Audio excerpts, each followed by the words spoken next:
Hello friends, welcome to DMC maths. Friends, आज हम लोग अर्धवृत्त का क्षेत्रफल और परिमाप निकालना सीखेंगे। देखिए फ्रेंड्स, ये आपका एक अर्धवृत्त है और आज हम लोग इसका क्षेत्रफल और परिमाप निकालना सीखेंगे। तो चलिए फ्रेंड्स स्टार्ट करते हैं। देखिए फ्रेंड्स, अर्धवृत्त का क्षेत्रफल और परिमाप निकालने के लिए सबसे पहले हम लोग को अर्धवृत्त के बारे में जानना जरूरी है। तो चलिए सबसे पहले हम लोग इसे समझते हैं। देखिए फ्रेंड्स, अर्धवृत्त को समझने के लिए हम लोग को वृत्त को समझना जरूरी है। देखिए, यह आपका एक वृत्त है और यह वृत्त का केंद्र है और केंद्र से परिधि तक की दूरी जो होती है वह वृत्त का त्रिज्या कहलाती है। तो केंद्र से परिधि तक की दूरी है 14 सेंटीमीटर, तो त्रिज्या हो गया 14 सेंटीमीटर। त्रिज्या को फ्रेंड्स हम लोग आर से सूचित करते हैं, तो आर का मान हो गया 14 सेंटीमीटर। उसके बाद है फ्रेंड्स परिधि। परिधि को परिमाप भी कहते हैं। परिधि को इंग्लिश में पेरीमीटर कहते हैं, समझे। तो देखिए फ्रेंड्स, वृत्त के चारों ओर घिरा हुआ जो रेखा होता है वह वृत्त का परिधि कहलाता है। मतलब वृत्त जिस रेखा से घिरा हुआ होता है वह वृत्त का परिधि कहलाता है या वृत्त का परिमाप कहलाता है, समझे। और देखिए फ्रेंड्स, वृत्त का क्षेत्रफल किसे कहते हैं? वृत्त के जो अंदर वाला जो भाग होता है उसको हम लोग वृत्त का क्षेत्रफल कहते हैं, समझे। तो यह तो हो गया फ्रेंड्स वृत्त के बारे में जानकारी। अब हम लोग अर्धवृत्त को समझते हैं। देखिए फ्रेंड्स, अर्ध का मतलब होता है आधा। अर्ध का मतलब होता है आधा और वृत्त का मतलब होता है वृत्त, मतलब आधा वृत्त। तो यह आपका पूरा वृत्त है, तो इसका आधा अर्धवृत्त होगा। देखिए फ्रेंड्स, इसका आधा यहाँ पर है, इस वृत्त का आधा यह है, समझे। यह आपका अर्धवृत्त है। अर्धवृत्त का भी त्रिज्या 14 ही सेंटीमीटर होगा। जो वृत्त का त्रिज्या होता है वह अर्धवृत्त का त्रिज्या होता है।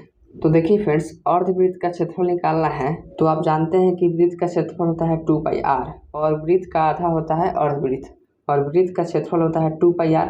तो 2πr का आधा हो जाएगा अर्धवृत्त का क्षेत्रफल, मतलब 1/2πr।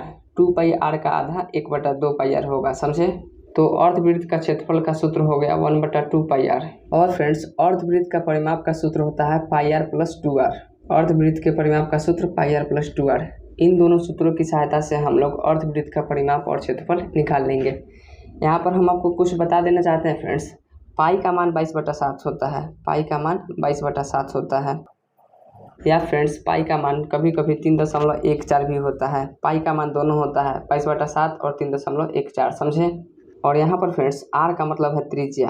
आर का मतलब है त्रिज्या, इसको इंग्लिश में रेडियस कहते हैं। त्रिज्या आप जानते हैं कि केंद्र से परिधि तक की दूरी को त्रिज्या कहते हैं, समझे। त्रिज्या फ्रेंड्स दोनों में समान होता है। वृत्त और अर्धवृत्त में दोनों में त्रिज्या समान होता है।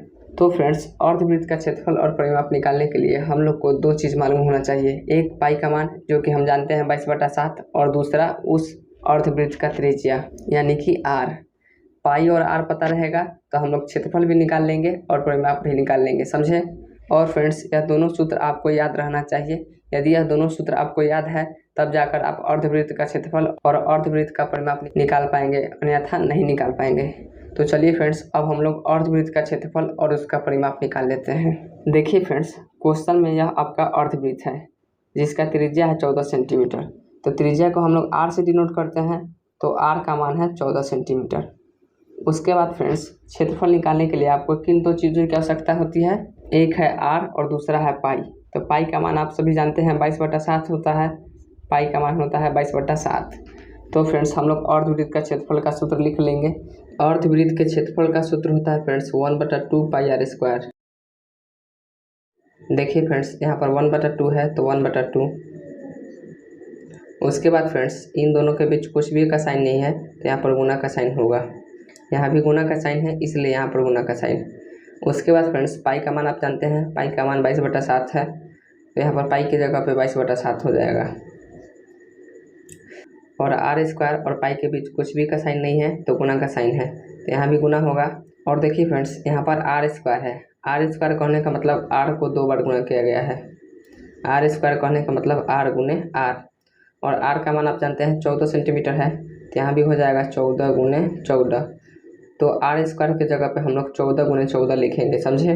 तो ये आपका हो जाएगा 14 गुने 14। अब इसको हम लोग फ्रेंड्स हल कर लेंगे। तो देखिए फ्रेंड्स, 7 से 14 दो बार में कट जाएगा और यह 2 से 2 कट जाएगा। बच जाएगा आपका फ्रेंड्स 22 गुने 14। यहाँ पर बच गया आपका 22 गुने 14।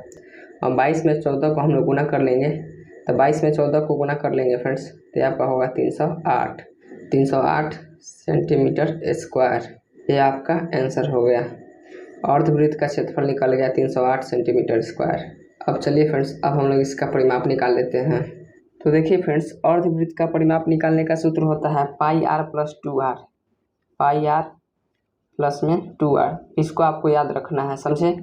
पाई का मान है फ्रेंड्स 22/7 और आर का मान है 14, तो गुना में 14 प्लस 2 है तो 2 गुना आर का मान आप जानते हैं 14, तो 2 गुना 14।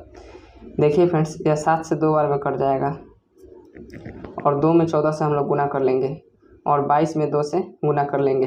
तब 22 में 2 से गुना कर लेंगे 44 होगा और प्लस का साइन है तो प्लस, और 14 में 2 से गुना कर लेंगे 28 होगा। अब 28 और 44 को फ्रेंड्स हम लोग जोड़ लेंगे, तो ये आपका हो जाएगा फ्रेंड्स 72 सेंटीमीटर। ये आपका आंसर हो जाएगा। अर्धवृत्त का परिमाप निकल गया 72 सेंटीमीटर।